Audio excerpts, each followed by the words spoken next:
for a midweek for the Congregation family. Get built up, learn about Jesus, learn about how to live redeemed, learn about how to... Tonight, I couldn't be more excited that you're here with me. Guys, it's crazy. It's Wednesday at 7, and I promise you it's going to be fantastic. So I have a really to talk to you guys about and just love on you and support you. And as I'm talking in the chat, let me know what you're thinking. Let me know how this is hitting you. I would love to kind of get what you guys are feeling. And so the title tonight is about how not to miss your moment. How not to miss your moment. I think it's so easy in life to get caught up with stuff. There's so many distractions everywhere. You know, I worked as a writer for a long time, and so one of the things that they tell you if you ever work in marketing or content strategy is that it takes 16 to 20 impressions for a person to notice an ad. And so when a company is trying to put out ads to get consumers and clients potentially to be interested in what they're doing, they will tell you that it takes 16 to 20 impressions. A person has to see an ad 16 to 20 times before they even notice it. That's crazy. And so on average, a person sees over 10,000 images in a week. Talk about distractions. It's like everywhere we go, everywhere we look, there is a new product, there's a new service, there's a new voice, there's a new person. There's just so much coming at us all the time. It's easy to miss our moments. And so that's what I want to talk about.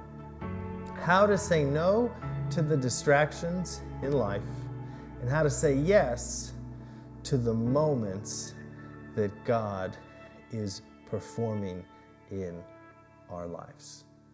So there's a story in the New Testament.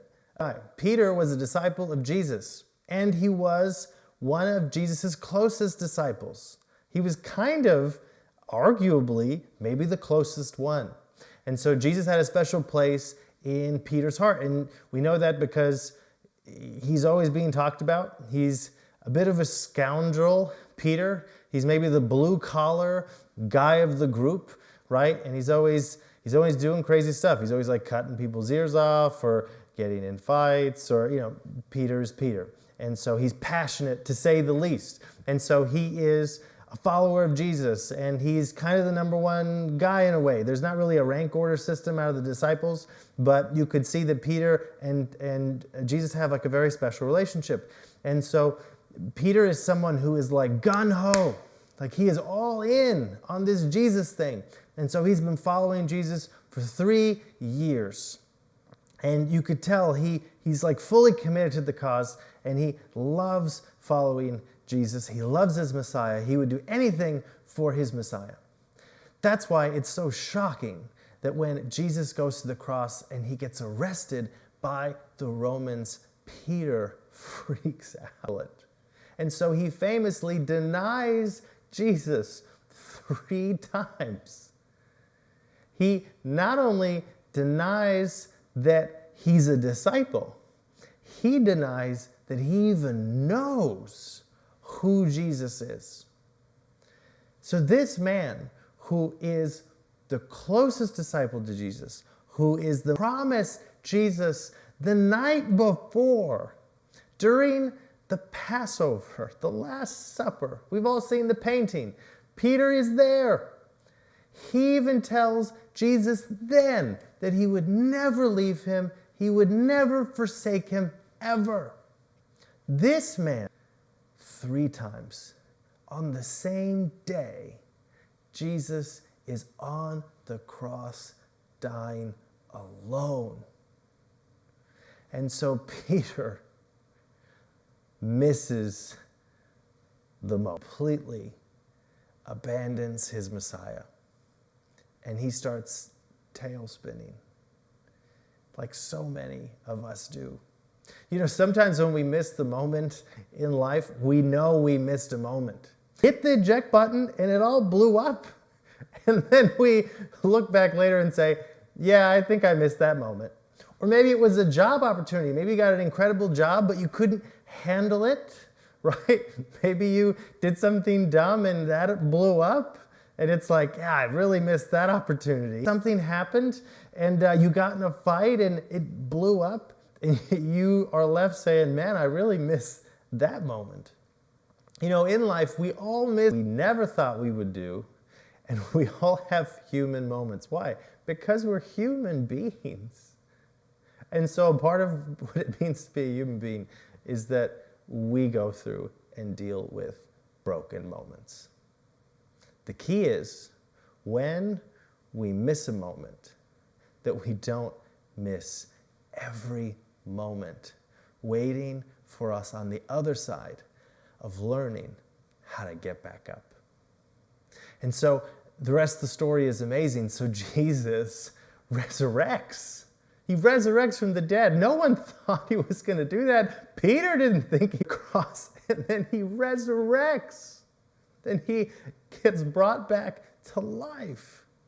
And so now Jesus is resurrected. And everybody is shocked. No one knows what to do. No one knows what it means.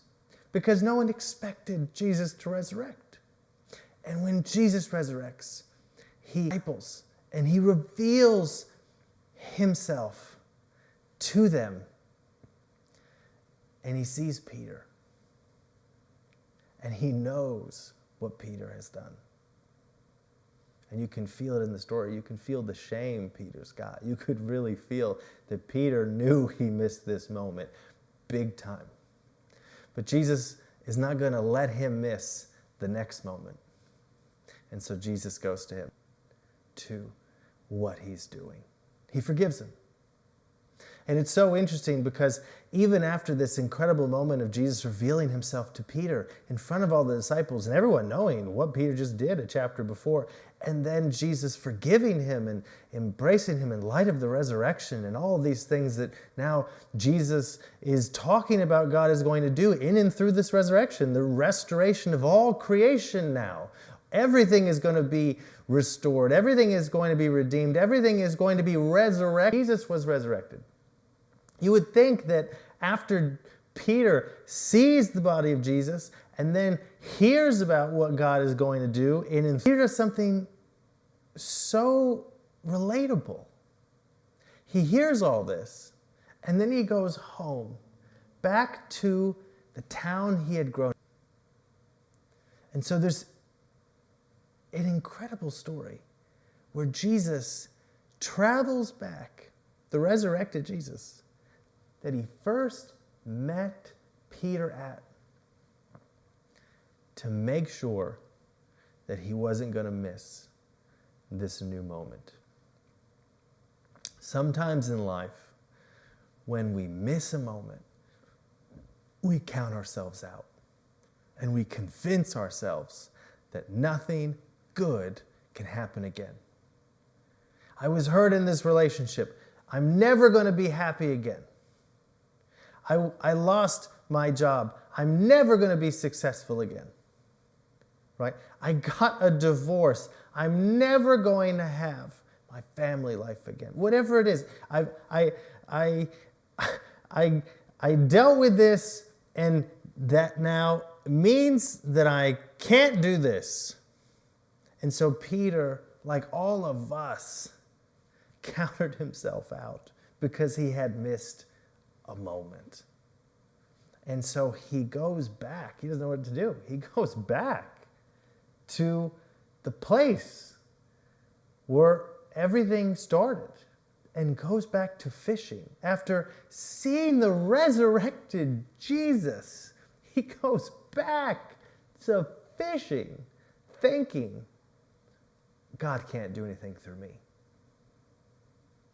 Peter, the man who walked with Jesus for 3 years, the man who was one of his most loyal disciples, the man who was taught how to minister, how to pray for people, who learned at the feet of the best leader who ever lived, he thinks that he has nothing to give? Jesus goes to Peter and he hangs out with him. He fishes with him. It's crazy. And then he makes food with him. And as a reader, you're reading the story and you're like, okay, like, what happens next? And as Jesus is sitting with Peter, he looks at Peter and he says, Peter, Jesus says this. He says, Peter, will you feed my sheep? And Peter goes, of course, Lord. Yeah, of course. I mean, my gosh, I followed you for 3 years. Why would I not? Of course, anything you need. And then Jesus says, Peter, will you feed my sheep? And Peter goes, of course. I just said I would, of course. I'm in the game, man. I said yes once. I can be called up again. And then Jesus waits again, and he says, Peter, will you feed my sheep? And at this point, you can hear Peter's not only frustrated, he's starting to get hurt by this. It's speaking to his soul because here's Jesus, his Messiah, this person, they've had a special connection. He's lived and by this man and served this man and served the purposes of this man. And now this man is questioning him, his loyalty, his love for him. And Peter again says, of course. And you can just hear the brilliance in Jesus because he can see that Peter has counted himself out. And he is asking Peter, can you find it in yourself? Can you find it in yourself to let go so that you might say yes to me? I love this relationship between Peter and Jesus because Jesus had every reason not to be there, but he was there. The resurrected Jesus. Okay, guys, so Jesus resurrected. He's resurrected. He doesn't have to go back. He doesn't have to hang out with the same group of people. He's a resurrected Jesus. He can literally do and go wherever he wants. He could be with any person ever in the world at that moment. Yet he goes back to Peter's hometown to go get him. And you get this sense that Jesus is saying, I'm here. I am doing the work of my Father. I am resurrected. And I am going to resurrect everything else. We are in a moment. Peter, don't miss this moment. Don't miss what I am trying to invite you to. Don't miss what I'm trying to get you to be a part of. I'm Peter, I'm Jesus, I'm in front of you. I tracked you down. I am restoring everything that has ever been broken. And I want you, Peter, to be a part of it. And I don't just want you to be a part of it. I'm going to start with you. I'm going to put back the broken pieces of your life, and then I'm going to give you my Spirit. The same Spirit that resurrected me from the dead is the same Spirit I'm going to empower you with. And I am asking you to say yes to this moment. And all of that is in those three questions that Jesus is asking Peter. Will you feed my sheep? Peter, we all have moments we've missed. It's okay. I forgive you. But please, don't let that mean you're going to miss this. And so today I want to encourage you that there is a new moment on your horizon, that God is doing a new thing in your life. God is restoring you in a way that you can't even see yet. He is redeeming you to a place that you haven't reached yet. And you can't articulate it because you haven't gotten there yet.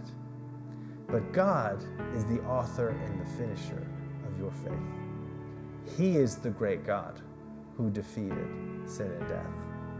He is the God who is restoring all things. And that God is now, don't miss this moment. Don't miss having a relationship with me. Don't miss serving alongside of me. Don't miss what we're going to do in and through God's redeemed people. Don't miss the restoration. Don't miss the redemption. Don't miss the salvation. Don't miss all the things that God is going to do. And certainly don't miss it because you're counting yourself out. I just want to say, today, say yes to this new moment. Say yes to Jesus. Say yes to a relationship with Jesus. Say yes to growing in Jesus. Say yes to being on Team Jesus. Say yes to everything God is doing and everything God wants to do in your life and through your life. Today, say yes to this new moment and be a part of feeding God's sheep. God bless you. Have an incredible week. I will see you Sunday at 10 a.m.